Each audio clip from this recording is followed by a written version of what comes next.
Hi everyone, and welcome to the first tutorial on React Spring.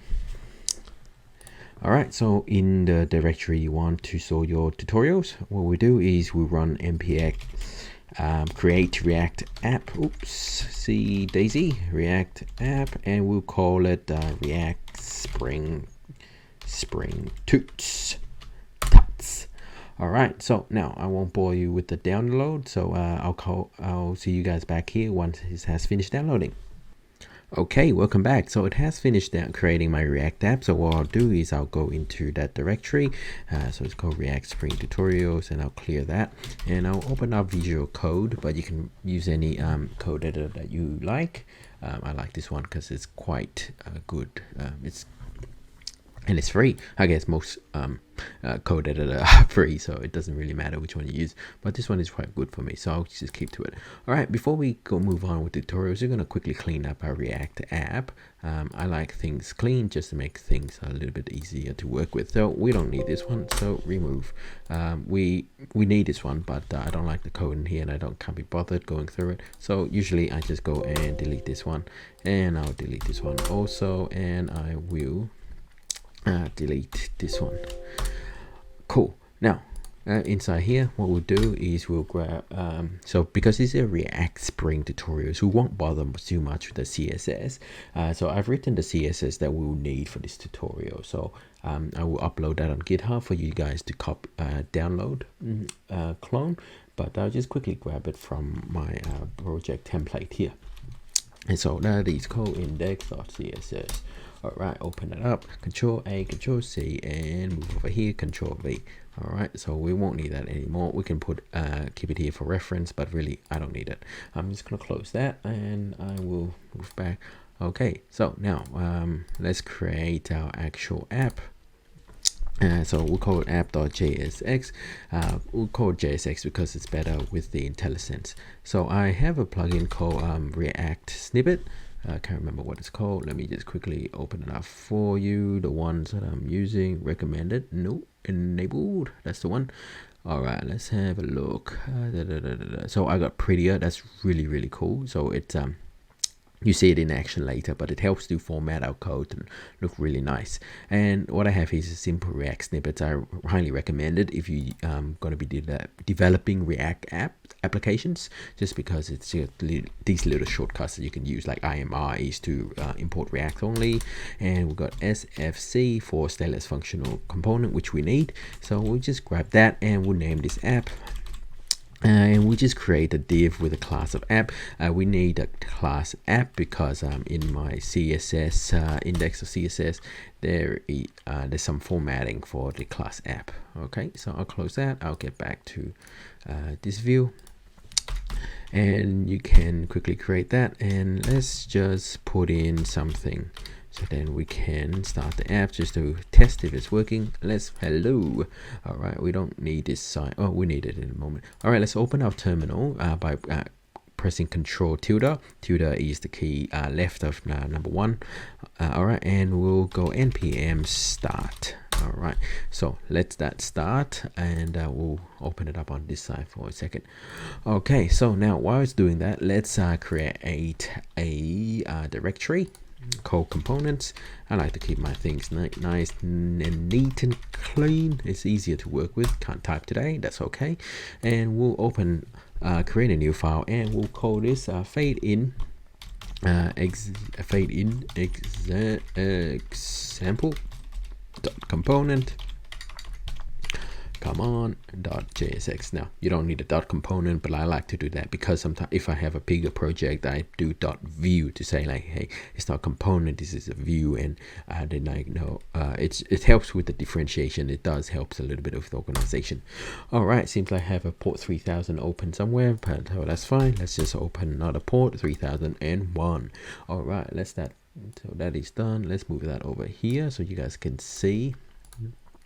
And I'll just make it that size because we don't need that much of it. All right, so That's fine. Fine. All right, so let's use our simple React snippet again, and IMR to import that, and SFC to open that up. And usually I name the component the same as the file name. All right, and we'll, oops, let me just get rid of that. So this div, we'll give the class container, press tab, and we'll put a h1 inside. Today is May 5th, but yesterday was May the 4th for me. So what I'll do is to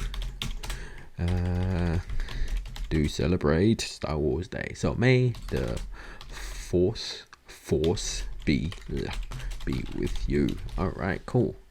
Now we have hello there, and we don't see this because we actually haven't imported it. So let's do that. So in here, get rid of hello, and hopefully IntelliSense will work. Let's say fade in example. Fantastic. So let's import that in. Auto import. I love auto import. I just don't like.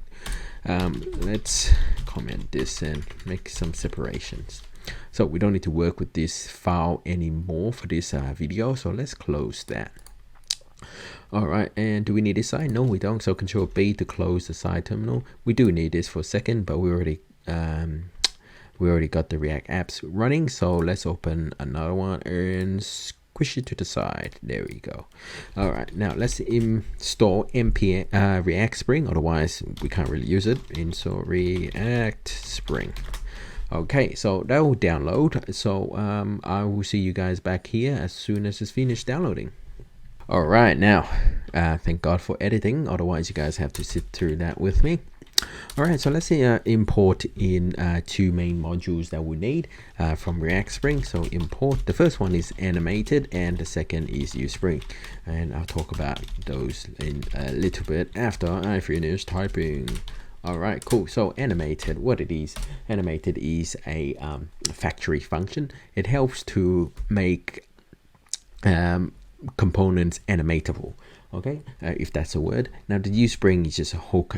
What it does is you pass in your the animation state, so a from and a to state, and then it will return an animation object. In the documentation they call it a spring, but without further ado, let's just code the hell out of this so we can see exactly what I'm talking about. Okay, so we'll put in const.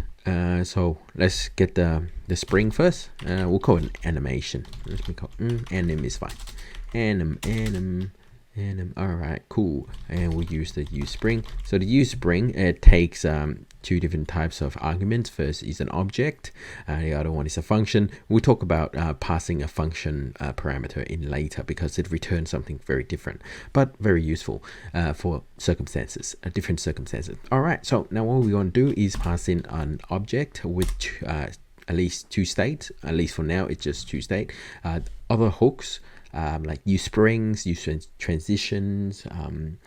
What's the third one? I can't remember. Never mind, we'll talk about it later. You have to pass in other type of state, but for this particular one, we only need two at the moment.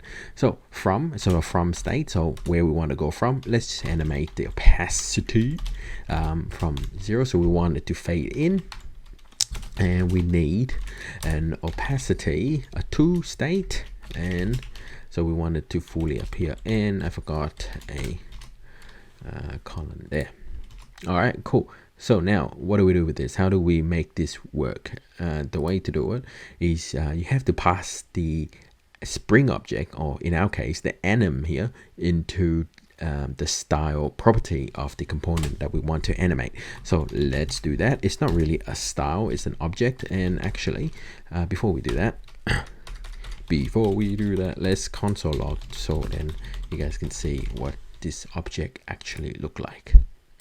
All right, so make this a little bit bigger, press F12, and you can see here it returns the object, and in here you can see that's our animation value here of opacity, and it has a what is it, a start position of 0 and last position of 1. So it returns this object with all these values, and it can, React Spring is pretty powerful. It can animate almost all, like actually all of CSS properties that you want, and we'll explore those features as we go on with this tutorial series. All right, let's close that, move that to the side, get out of the way, mate. All right, cool. You might hear I said, mate, I'm from Australia. I don't have a full Australian accent because I wasn't really born here. I live here long enough to kind of say, hey, I'm Australian, mate. Anyways, sorry to any Aussies out there. All right, cool. So let's get rid of this. I don't want to print shit on my screen. Oops, excuse the language. All right, so like I said, you pass this into the style property of the object that you want to animate. All right, let's see it. Nothing, because like I said, we need to use this. You can't just pass this animation, this spring object into any normal DOM element. It has to be prepended with the animated factory. Yeah, otherwise it just won't work. Now at the moment you can only at this specific moment you can only prepend animated to like native DOM elements, but React Spring does have the capability for you to actually extend custom elements, and we'll explore that a little bit later too. All right, so let's see animated.h1, animated.h1, and let's Control S and save. And you can see there for a very brief moment it faded in. Let's refresh and try. All right, you know what, I'm going to center this so you guys can see it probably. There you go. And that's pretty much it. That's how easy it is to get things animated with using React Spring. I hope you guys found that an interesting basic first tutorial, and hope to see you in the next one where we'll be running through a lot of the React Spring features. All right, so thank you so much for tuning in, and I'll see you guys next time. See ya.